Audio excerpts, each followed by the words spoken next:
بسم اللہ الرحمن الرحیم۔ میرے پیارے دوستوں اور بزرگوں، السلام علیکم۔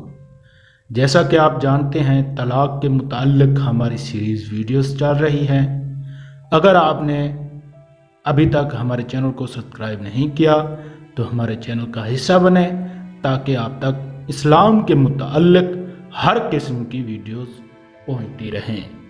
آج کا ہمارا سوال ہے، اگر کسی آدمی کو قتل وغیرہ کی دھمکی دے کر طلاق دینے پر مجبور کیا گیا اور دھمکی دینے والا اس دھمکی کو عملی جامہ پہنانے پر قادر بھی ہو اور اس نے طلاق دے دی تو طلاق واقع ہوگی یا نہیں؟ اس کے جواب میں اس مسئلے کی چند صورتیں ہیں۔ اگر مجبور کرنے پر زبانی طلاق دی تو واقع ہو جائے گی۔ اگر مجبور کرنے پر تحریری طلاق دی یا طلاق کے پرچے پر دستخط کر دیے اور دل میں بھی طلاق کی نیت کر لی تو طلاق ہو گئی۔